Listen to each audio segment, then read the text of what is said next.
Building Your Medical Brand on LinkedIn. It's a guide to networking and success. And we have no disclosures. Well, hi, everyone. I've always been absolutely fascinated by the butterfly effect, which is how life events can connect back to small, almost accidental moments of serendipity that cascade into more significant outcomes. Let me give an example from my life. I met my wife of 38 years while a student at Michigan State University in the most random of ways. I was at an extracurricular event and I asked everyone there to that wanted to volunteer to fill out a 3x5 card. So that night, I spread out all the cards on the floor and I asked my roommate, now which one of these was filled out by a pretty girl? Definitely wasn't very mature back then, but my roommate handed me the card with my wife's name on it. I called her and the rest is history. So just think if my roommate had handed me a different card. I would have not met my wife and my pathologist daughter would have never been born. So sounds kind of like a Back to the Future sequel, but that's kind of how the butterfly effect works. And something a little more closer to home, and it's a related belief, is called the butterfly effect mindset. And that's where a person optimizes their life by leveraging every moment, big or small, to create catalysts that unfold into advantageous possibilities and future opportunities. So in other words, meeting more people increases the chance that something wonderful can happen in your life because of an unforeseen chain reaction. And when you think about it, that's why business networking matters. One of your new connections can make you aware of a prestigious fellowship that leads you to someday becoming a chief medical officer and eventually winning the Nobel Prize. So yes, I'm a dreamer, but every successful person has an amazing story of how they arrived, and networking creates possibilities. So there's no doubt small actions on LinkedIn can lead to big impact. So I'm going to turn this over to Dr. Herman to walk through some examples of how this works. Definitely. I'm going to put in the chat. I want you guys to also start getting up your LinkedIn, getting that booted up, because we're going to walk you through some really practical steps to make your LinkedIn profile. And Glenn has like amazing like directions. And so you guys are going to walk away with a glowing butterfly effect LinkedIn. So while we're kind of going through some examples of the impact and hopefully conveying to you and convincing you why you should be more active on LinkedIn, here are some examples of things that people have done previously. So I've given some examples here. So small little things that you post on LinkedIn lead to a big effect. They're out there for people to see. So some things that are easily attainable, you're like, what do I post? I don't have anything exciting to share. So a few things you can do is maybe share an interesting case. If you're an attending or a resident, say, hey, I had this case. It was really interesting. Take a few pictures. And then Tristan Rutland is a big proponent for LinkedIn Learning. He puts a lot of great content out there, and he puts a few learning points that he wants people to learn, and then he puts it out there for people to see. What you can do easily, just starting small, like it, follow them, reshare it, kind of like on Twitter and Instagram. And you can say, I saw a similar case. Thank you for sharing. Something like that seems so small. But in the world of pathology, it's so small, people recognize that. They will start to see your name over and over and over again. And as you continually do that, it adds up and they start remembering you. Another thing you can do as a medical student or a college student is share an exciting event or an update. So Nicholas Barron is one of my good friends and mentees. He is a second-year medical student. He knows he wants to do pathology. So he maintains connection with his alumni or institution. And he's doing a presentation about going to medical school. So again, they put it out there. He shares it that he's doing this thing. And what you can do, connect, like, repost, congratulate him, and then give a kudos. So like these little things kind of start adding up. Another one, a good friend, Casey Shuko, posts a lot of his publications. So you can share a publication you did or a poster you did. And again, you just put a little screenshot of the abstract, a little blurb, say, hey, I worked on this. You tag the people you worked with it, and then just put it out there and leave it. People will start, again, noticing all these things. So why does LinkedIn matter for pathologists, Glenn? Well, you can see it's how you get noticed. It's how you create those connections beyond the people that you already know. So that's the people that know how amazing you are. The people that you haven't met haven't learned that about you. So this is how you You branch out. This is how you create new connections. This is how you learn as well. There's people that know things that you don't. They're interested in the same things you are, that you can learn and collaborate. And when you get ideas outside of your circle, it's all good. Anything else on that, Meredith? No, I think that's great. So the importance of why it matters in a small field like pathology, because eventually everyone's going to know who you are. So why is LinkedIn presence essential? So the key things, even though pathologists are stereotypically introverted and we're, just kind of in our laboratory space, we need people. Our community thrives on our connections and the people we know. These connections, small through a simple connection or friend request on LinkedIn, lead to opportunities. You are more accessible and visible. If people want to contact you, you are there on the internet. They can find you and easily message you. And your work needs to be shown. You are putting enough work to go to medical school and be a doctor. You need to showcase what you are doing so people can see all the work you are accomplishing. It needs to be out there. And then you further establish yourself as a leader in medicine. So I'm going to give you guys a few examples on the next slide of things that I have done just through being on LinkedIn as a medical student and as a resident. So just from sharing a publication I posted about pathology art, I got contacted by a podcast host who leads people of pathology, and he wanted to interview me for a podcast. And that resulted in a direct thing of being on a podcast. So that was a very amazing thing to share my experience, and he recognized that. And I'd never talked to this person before, and now we are friends and we connect all the time. Another thing, I had an idea about doing a research project. And I said, who do I know? I don't know anyone else who was interested in this. So I went on LinkedIn, I found the leaders in this field of artificial intelligence and pathology, and I just directly reached out to them. And all I did is said, hey, I think you're interested in this. It'd be great to work with you. And they reply and say, let's connect. And now we have a publication in progress. So these are very actionable things. And you always have a goal in mind. Why am I reaching out to this person? Because we want to do something together.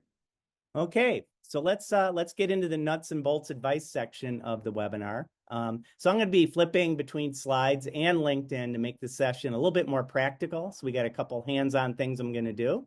So feel free, as Meredith said, to open up your LinkedIn profile as I'm talking about some of these things, because the goal here is to leave you with some actionable advice that you can do this week to really get your LinkedIn moving in the right direction. So one of the biggest missed opportunities I come across is people basically making their LinkedIn profile the same as their CV. So yes, both are very important, and you need to be consistent across the two, but they have very, very different purposes. So I like to think of the CVs as a fact sheet. It provides a concise summary of your skills, experience, and achievements. Your LinkedIn profile is your why sheet. It provides insight into your passions, interests, aspirations, and your unique personality. So taken together, your CV and your LinkedIn profile are the cornerstones of what I'm going to refer to as your professional brand. Now, the first big difference between the two is that your CV is written in the third person, and it's boiled down to just a couple pages. You've all done them. That's how you got to where you're at. So it lists your qualifications, achievements, and it puts a healthy professional distance from your personality. So a CV is typically targeted for a very specific opportunity that you're pursuing. So you need a document like this to convey your unique qualifications. However, that CV doesn't have enough information to tell your complete story. And that's where your LinkedIn profile comes in. It tells the world how you want to be known. It provides essential context about your personal brand. So your why is an important part of what makes you unique. Unlike a CV, your LinkedIn profile reveals elements of your personality, and you bring it to life with I statements, first person. Your motivations and passions need to jump off that page. So you can expand on your accomplishments. Your colleagues and mentors can validate your skills with recommendations and skill endorsements. And finally, creating posts and articles showcase your thought leadership. So your CV is not designed to deliver those types of benefits. So I always advise people to Google themselves from time to time. So reason being, your potential employers are certainly doing that. So think of your LinkedIn profile as a vital piece of your digital branding. So as you build upon your social media presence and create more work, your digital footprint grows. So LinkedIn is very popular with search engines, especially as you ramp up your activity and engagement, like Meredith has. So when I Googled Dr. Herman, both her LinkedIn and Instagram profiles were high on page one. So Google doesn't share, of course, their exact algorithms, but it favorably ranks active and growing LinkedIn profiles. And leaning into your profile helps give you control of what others see when they Google you, because it will happen. So yeah, I was impressed. When I Google myself, I have a very common name and I'm not on the first page. At least that's what I think. But Meredith has done just a great job.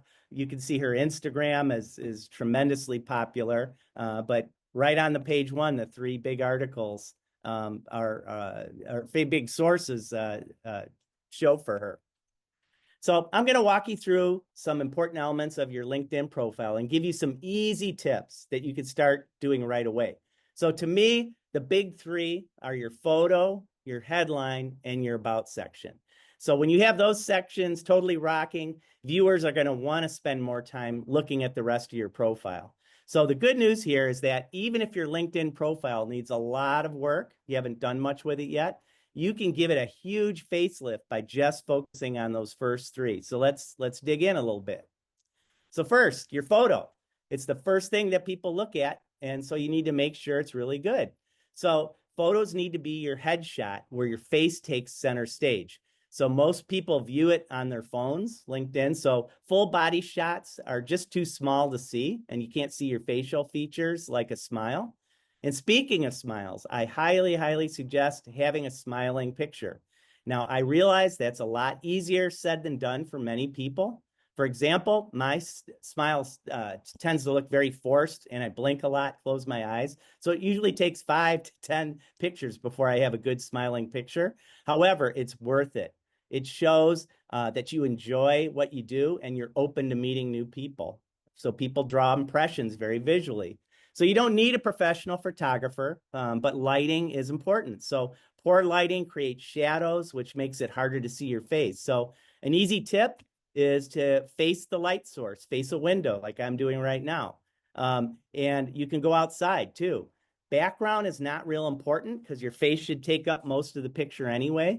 And you can remove the background very easily in an iPhone or other types of tools that I'll show you. So you can see Doctors Perry and Mirza are great examples of an inviting photo. They're smiling. They look like you could just go up and say, hey, you want to grab a cup of coffee? Just very good, approachable people. So here's some examples of what not to do. So definitely avoid the poor lighting. These are real LinkedIn pictures. Names will be withheld to protect people, but these are actual pictures I found. So got to have good lighting.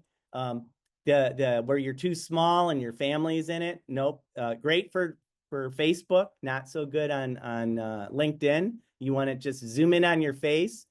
You can wear whatever you want. Lab coats and ties are very appropriate for pathologists. But if you're going for the more casual thing, you can do an open shirted thing. There's no right or wrong.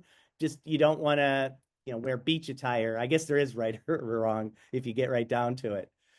So here's another thing, that background image. So it's a very interesting way to make your profile stand out. So, and it's an easy thing to do. So adding your own image replaces that default background, which is kind of monotone and boring. So I show a picture of that in the bottom left. So if you don't do anything, your picture will show up and then that will be your background.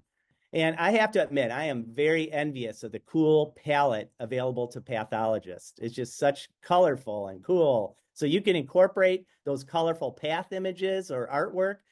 You can also do really cool things like Dr. Mirza did in the workplace, the lab workplace, smiling people. So it takes a viewer just 1 second to decide whether they want to keep viewing. So they're going to look at your picture. They're going to look at your wallpaper.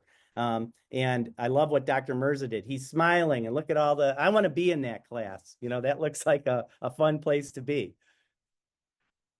So you might be thinking, all right, I'm a pathologist. I'm not a graphic artist. That looks hard to do. I can't do that. So you don't have to be an expert to do that. There's some tools, and one that I really, really like is called Canva, and it's free.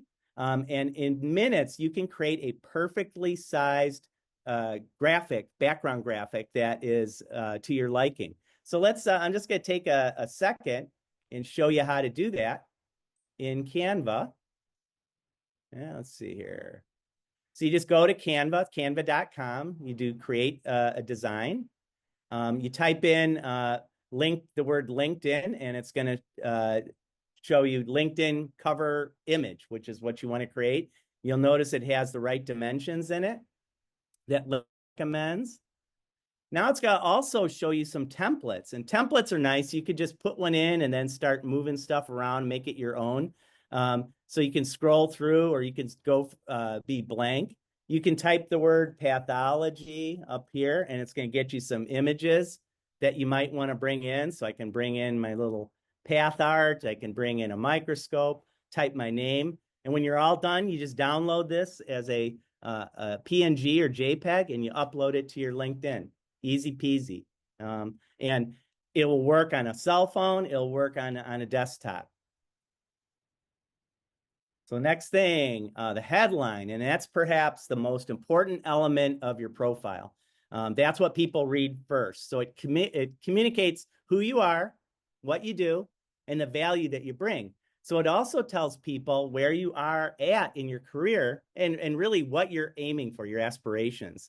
So you really want to lean into that and make sure it represents you, so that if someone doesn't read any further, they know what you're about, they know what you're looking for. So one of the things that LinkedIn does, your default headline, if you don't make one up yourself, is your current position. So defining yourself by only listing your current status, that's kind of a missed opportunity to convey the bigger story of your unique qualifications and aspirations. You can certainly do it, and it's not wrong, but I think it's a missed opportunity. So I love Dr. Herman's headline. It hits all the high points for me. So it starts by showing her current role as a pathology resident. She then shares her passions for medical education, artistry mentorship, and philanthropy. So when you see this headline, you think, wow, I'd really like to meet this person. They're interesting. They're different. This isn't your typical pathologist. So, kudos on that. Any comments on that, Meredith? I think, when we go back to the beginning, when you think about how you want to be known, someone says, oh, oh, Natalie, I see Natalie. Oh, Natalie is she's a resident at Penn, and, blah, blah, blah. So like, think of the first couple things you want someone to remember you as. So when you're creating this, you can use AI or ChatGPT to put it together nicely for you, but just give a list, spread, kind of like spread it out, as I said, like pathology resident first, my other interests in art. And then you can make a couple different 3 to 5 things, how you want to be known, to put that front and center. So they see your picture, your headline, and that's all they should know about you from that first look. For sure. So there's really no right or wrong way to do a headline. I think there's some important elements you should be mindful of, as Meredith just said. So I recommend using your current role, kind of talk about those special interests and skills. And then something in there about your career aspirations, something about your values too. So you can see some examples below using that approach. And you can use special characters like Meredith did to separate these different statements. So it gives your eye a break. Another great way to create a compelling headline is with the help of ChatGPT. So the best approach is to first create some meaningful assessment of yourself so that you're feeding ChatGPT some really relevant information to do a good job with that task you're going to ask it. So we're going to do one here together real quickly. So let me jump out of here. So the first thing you do, I like to just create kind of like a little input document. So you could just say my current role, and you don't have to worry at all about wording and full sentences. You're just kind of educating ChatGPT on who you are. I'm most interested in breast pathology, medical education, my unique skills, traits and skills. I love to learn, enthusiastic, communicative. Aspirations, I want to work where I can sign out cases and teach medical school curriculum. My next career step, graduate residency and obtain a fellowship. My core values, optimism, curiosity, dedication, mentorship. So now I'm ready. I've got this nice little document, short. It's definitely not a headline. I go into Chat GPT and I'm going to say, create a compelling linked in headline from the attached document. So that's a Word document. I'm just going to go ahead and upload it.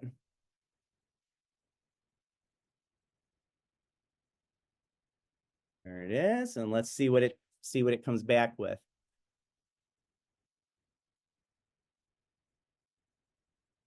All right. So pathology resident, aspiring breast pathologist and medical educator, passionate lifelong learner, committed to mentorship, excellence, and patient care. Not bad, but now I'm like, oh, I want some more options. So you just say more options. I want to have some choices here. So now they've got, this one is more professional and aspirational. Okay, here's some choices along that. Here's more academic and education focused. Here's one focusing more on your personal traits. So you can see fellowship oriented. Yeah, I need to land that fellowship. I need to make sure people know that that's next on my list of things for my career. So you can see whatever it comes back with, don't accept the first thing. Keep tweaking it. You can tell it to delete certain things you don't like, add things that you think are missing, and it's a great way to create a headline. You jump back into that. Any question? Anything you want to comment on that, Meredith? I know you're an expert at that. Yeah, I have a low threshold for using ChatGPT when I'm really struggling with wording on things. So definitely try to, use that and try to make it very, like make it so it's not obviously done with AI, try to remove any like redundant words or refrain from saying, oh, I'm a pathology lover. It's like we all know we like pathology, but say something that's unique to you. Like, of course you like path, but what do? You're a resident. I work here looking at this fellowship. So people want to look and be like, okay, who are you? What are you trying to accomplish? So make it very clear from the get-go. And I think that document is great. I think we can share that on Match to Path. If people need some additional guidance on how to kind of think through it. For sure. Okay. So the next, the final section of what I call my big three is your about section. And that's what you want it to feel like a confident, approachable, and professional introduction. That's the best way to describe that. So it needs to be clear, authentic, and forward-looking. So there's some building blocks that you need to be mindful of about your statement. So you don't have to hit these in the exact order that I'm showing, but a compelling profile includes mentions of each of those areas shown here. So a good way to start is by summarizing your current role and your mission as a physician. And next, you cover kind of your academic and professional focus. You mention your areas of interest and research or teaching experience. Then you'll want to touch on your career aspirations, including whether you're pursuing a fellowship. So if there's specific things you're looking for, include that as well. For example, collaboration. I want to collaborate. I'm looking for mentors. So you want to invite others to connect with you about areas that you are passionate about. And finally, I recommend sharing a piece of your personality that helps explain your why. So, as physicians, you crafted these amazing residency applications, and all the medical systems wanted to know about your why. So you can go ahead and revisit some of that and see if there's details that you're willing to share with the rest of the world. So you can include any passions outside of work. Meredith talked about her art interests. So in my case, I mentioned that I like running. So you'd be surprised how many times someone will see that and it becomes just a great icebreaker for me. Someone will share, whether they like running or hate running. But in a business sense, people look each other up before they know their meeting, and those little tidbits that you share, I've just learned that it comes in handy. In addition to just like making a statement about my personality that, I don't want to overshare, but there's certainly things that I'm willing to share outside of my professional life that I think are, could help me break the ice with someone. So using that framework I just went through, here's an example of a complete about section. So you have an introduction paragraph describing your current role and level. The current work section provides details on areas of interest and passions within medicine. Then that future goals section highlights your immediate aspirations, and it invites others to collaborate, which is important. And finally, the personal interest section provides additional details on your passions outside of work. So another really helpful thing to do with this about section is to incorporate relevant keywords throughout the section. So that helps you stand out in searches and indexing. And from a personal standpoint, about 5 years ago, I went to town with keywords on my personal LinkedIn profile. I wanted to make sure that it was more recruiter friendly. And many recruiters out there use a special version of LinkedIn for job sourcing, and it's for candidate searching. So it's a very expensive tool that they use. So I had a recruiter tell me that I went from page 6 to page 1 when they were searching for a marketing talent in Detroit area. And the biggest reason for that jump is I just figured out the kind of keywords that were important for a marketing professional. And I got them in my headline, I got them in my about section, and I also incorporated them in my experience section. So the algorithms just liked it very much. So kind of going back to our friend ChatGPT, a good way to find which keywords to use. Great query for ChatGPT. You can try the prompt of identifying the top performing keywords for pathology residents and suggest where to strategically place them in my profile for better discoverability. So you can just flat out ask it. And the more specific you are, the better recommendation on keywords it will give you. And I bet you're going to find some good ones that you might not have even thought of. And it's also really helpful for your about and experience section. So we just went through how to do that, but you can feed that into ChatGPT and ask for improvements. So, and the other thing I like to advise people is upload a copy of your CV and a copy of that personal assessment like we just showed. So you can give it multiple inputs and then say, I want that LinkedIn about section. So it's going to look at things in both of those sources and try to craft, an improved about section. So the more you tell it about yourself, the better the output. And some of you shouldn't feel guilty about using AI. You're not taking any kind of improper shortcuts. So it's a tool. Embrace it as such. You're still making all the decisions on what and how to use the information. And in the end, talking about yourself, it's difficult. Most people find that difficult to do that. So AI can help you share those things about you in an authentic way. So, don't knock it till you try it, so to speak. So, keep that tool in handy. Not lastly, but the other section outside the big three that I think people overlook and it's real helpful is this, what LinkedIn calls their featured section. So once you have that solid foundation of having a good about, a good headline and a good picture, get that feature section going. And that allows you to showcase your skills, your interests, and achievements. So the old adage, show them, don't tell them. So you can tell your story with different specimens that you have. So these are examples of some of the things that can go in the featured section. So just about any type of document or link to any type of website can be added there. So certainly if you publish something, add a link to it. If there's no link, upload as a PDF. If you did a poster for a conference, make sure you get a picture of you next to your poster and upload it into your featured. So you can even add links to LinkedIn posts and articles that you wrote to demonstrate your thought leadership. So those gems, they tend to get buried after you do them in your feed and people can't find them anymore. You can make them front and center by putting links in your featured section. And then people, when they're browsing through, they're going to find your best things that you posted. And that featured section appears at the top of your profile. So again, it's really something that gets noticed. So I'm not a medical person, but just to show you kind of what it looks like. You have your about, and right below about is this featured area if you turn it on. So I've done, since I'm marketing, these are websites I've created. These are webinars that I've done. I even did a personal one here. One of my hobbies is like kind of rescuing feral cats. So I made a little TikTok video.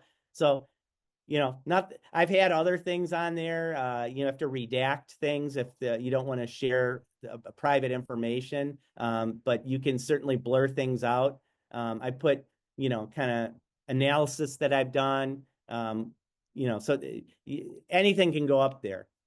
Hey, Glenn, would you Yep. mind showing us? Because I'm trying to do my featured section as we're speaking. How do you turn that on? It's next to under your, like on the very top add profile section. It's the blue. Oh, there, duh. Yeah, right there. Add So profile. Yeah, here it is.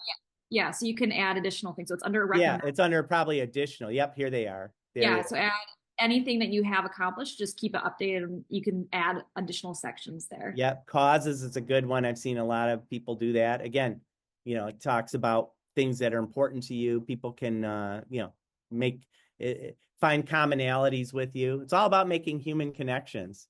So yeah, it's right there. Another nice thing is you can add your voice to your LinkedIn profile, and not many people do it. So you can see right next to my name, there's a little voice signal there. So especially if you have a name that is not easy to pronounce, that's a great thing to do. But also, it's a great way to show your personality. Your voice is a piece of your personality, just like your picture is. So if you're going to record something, be positive and welcoming. They should see or hear the smile in your voice, and have a lot of energy. You don't want to have a bad day and do it. So it's one of those things, again, not many people do it, but it's very helpful, especially if you have a name that's frequently mispronounced.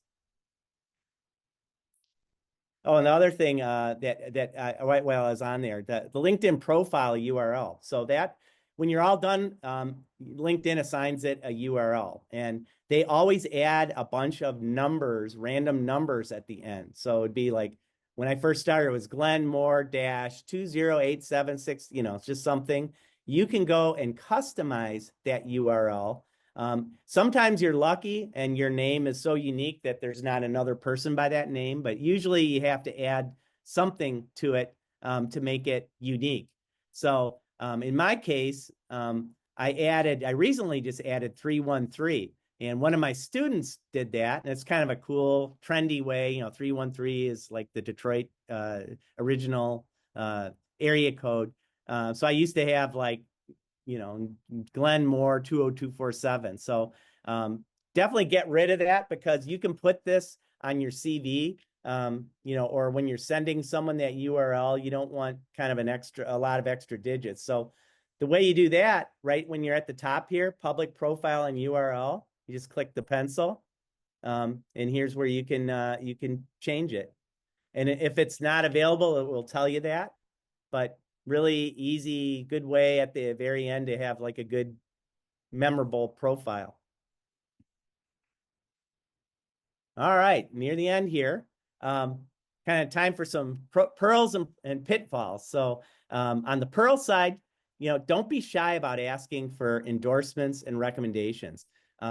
Accumulating them gives you credibility. So you're talking about yourself, but if you get notable people also saying you have these kinds of skills and giving you recommendations, it just adds to your credibility. Another pearl is to make sure your headline conveys a future goal.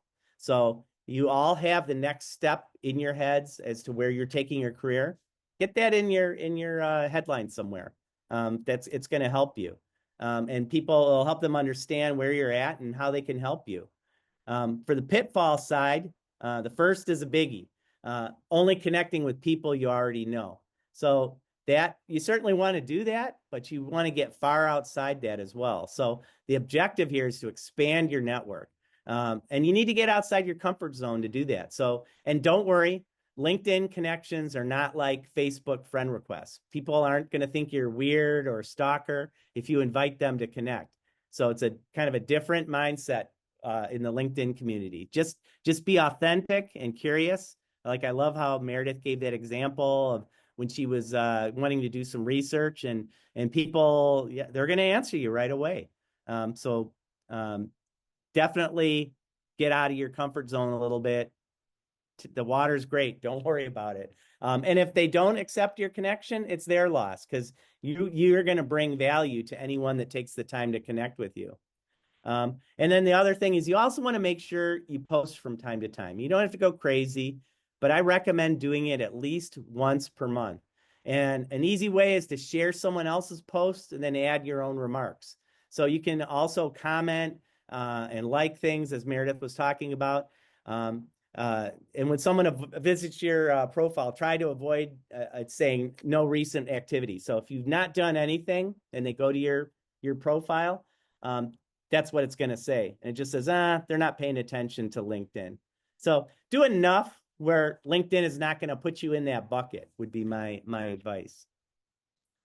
So kind of a couple tips I'm concluding here, with just how to use LinkedIn. And we've talked about some of these things, but I'm really stating the obvious when I say residents and medical students are highly driven achievers. So bring some of that amazing discipline and hard work to LinkedIn. So I encourage you to create a connection strategy and, set a numeric goal for the number of quality connections you add. And remember, it's quality over quantity. This isn't a popularity contest. So your objective is learning, sharing, and collaborating with people who will add value to your professional life. So by all means, start with your residency peers and attendings. And when you go to a conference or a rotation, make sure you connect with everyone that you worked with or met at a conference.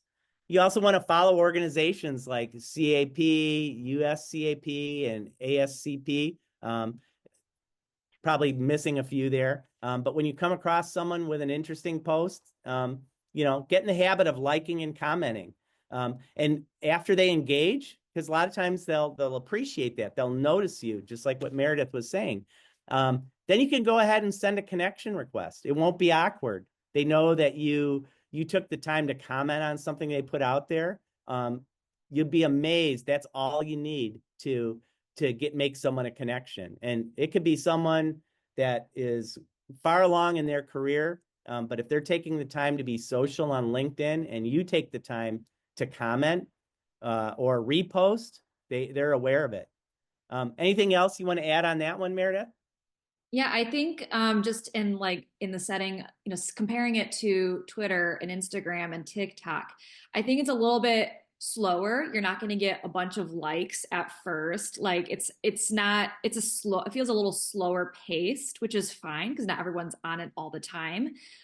So you can expect your impressions and overall engagement to continue on for a couple weeks. So just kind of keep that in mind that if you're not getting a lot of traction at first, it's okay. You just need to keep building up your connections. And it's still out there. It's published. It's searchable. So even if you don't get all the likes and everything you want, it just keep being consistent with it. And people will start noticing and engaging more. And it'll reach the people that you're trying to reach. It's a very niche group, and you'll find the people that you're looking for.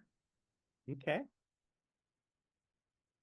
So a couple more things to mention here. There are many good modalities to engage on LinkedIn. So one of my absolute favorites is endorsing skills and writing recommendations. So I love to surprise people, and I love to do it without being asked. So they get an email when I do that from LinkedIn, and it alerts them to the recommendation that I wrote about them.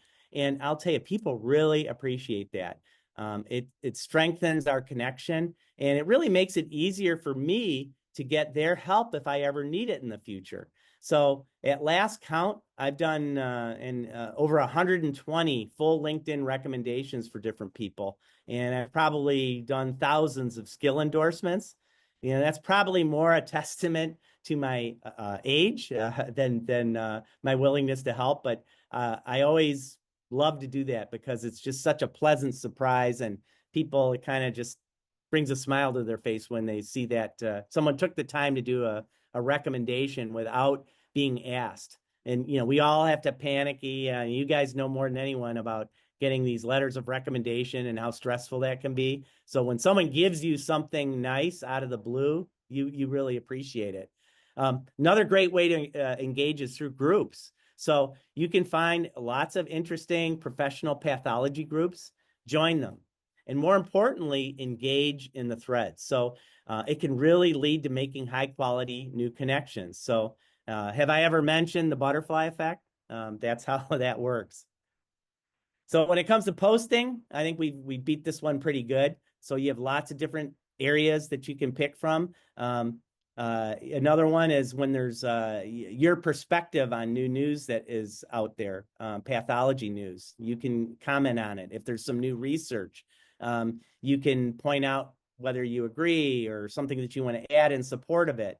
But that's a great way. People are paying attention to that new research. And when you join the conversation, it's like you're joining a popular topic. So that's kind of good to do. When someone lands a new position, publishes some new research, gets an award, go ahead and do a shout out or do a post about it. Draw attention to it. Again, people love that. They appreciate when someone takes the time to do that. So doing that one post per month, that's a really good initial goal. That will keep you out of that no recent activity label that LinkedIn gives people. And when you start to see helpful engagement, you'll probably want to invest more time to increase the frequency. Okay, so last slide. We've reached the end of the webinar, but I have 3 pieces of homework for everyone. So I want everyone to kind of jump into your LinkedIn profile this week and give it some TLC. Look at that big 3 again, that photo, the headline, and about. And that's if you do nothing more than just like hit those, refresh them with some of the tips we've talked about today, that will really be helpful for you. Next thing I want you to do, make 5 new connections in the pathology field this week. So it could be, people that you haven't yet connected to that that you're working with, get that connection done. But it's also some people that you might have met at a conference. The statute of limitations is probably 6 months, so you can still reach out to them and it won't be weird. And then I want you to post something this month, something in April. So whether it's just reposting and adding something or creating something yourself, jump out there and do your first post. So I know we've thrown a lot of stuff at you in the last 45 minutes or so. So if you have any questions or need help, Dr. Herman and I are happy to give you a hand.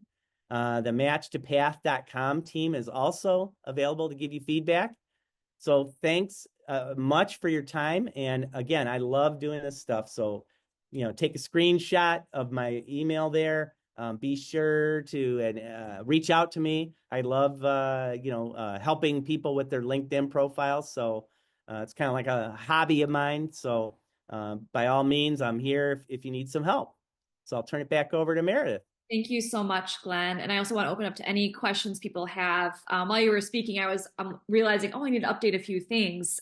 So it shows you how quickly you can forget and update things. So I appreciate you doing this, and you've really given us a lot of insight. Opening up the floor for any questions people have, feel free, you can turn on your microphone. And if Swickerty has any questions or insights as well, I'd turn it over to her. I have recently transitioned to LinkedIn from PathX, and it's definitely gaining a lot of traction and attention. And specifically, even the professional organizations are kind of starting their presence in LinkedIn and slowly moving to even Instagram and Blue Sky. So I would definitely say that is going to be our future direction.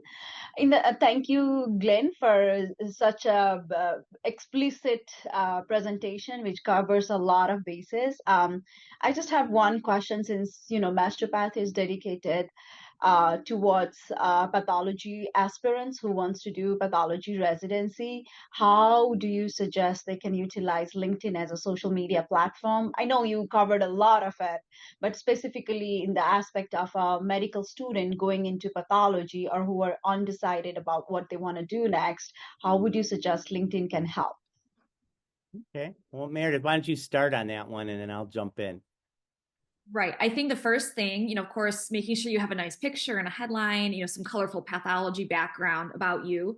And make sure front and center on your bottom, on your bio, just say applying to pathology applicant for 2026.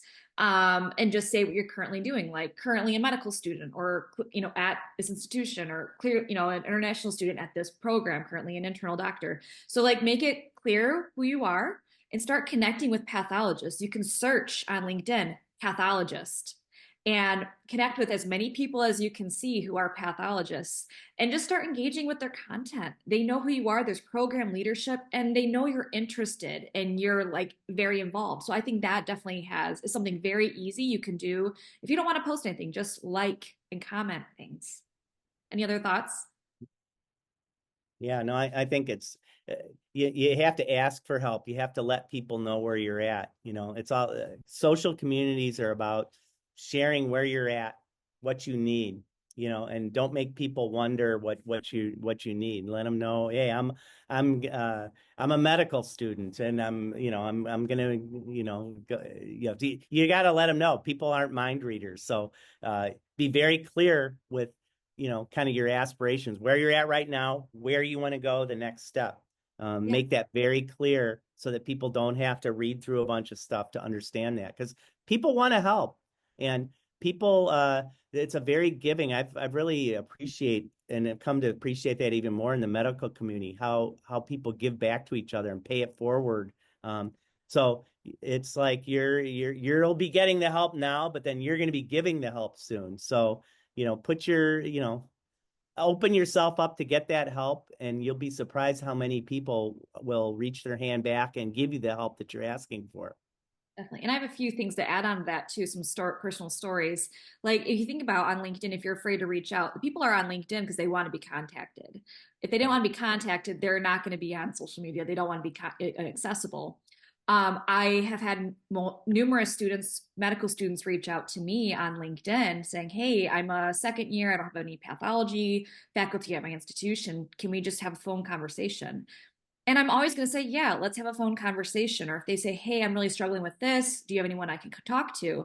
And it's like, oh, through my connections, I know someone who they can talk to. So I think just being willing to like, hey, put your hand out there and say, I'm happy to chat with you. These are real people on the other end, and they're reaching out to you cold. They don't know you, but eventually you will. And you're going to develop a colleague and a friendship with them going forward. And they'll remember that. So you might be the only person that opens that door for them, and it's going to keep going, that butterfly effect. So just some nice things to keep in mind when you are getting contacted yourself to keep paying it forward. Mm-hmm. Other questions on people's end, and if not, you know how to get a hold of us. Make sure to connect with us on LinkedIn. I've seen a lot of great profiles already. I see you guys already updating things, which is exactly what we were hoping for. And I hope that you walk away with some inspiration. This will be recorded and we'll put it on our website as soon as possible. And of course, feel free to reach out if you want any feedback on how to strengthen your application, and if you have any other advice or you need some guidance on things. So thank you all.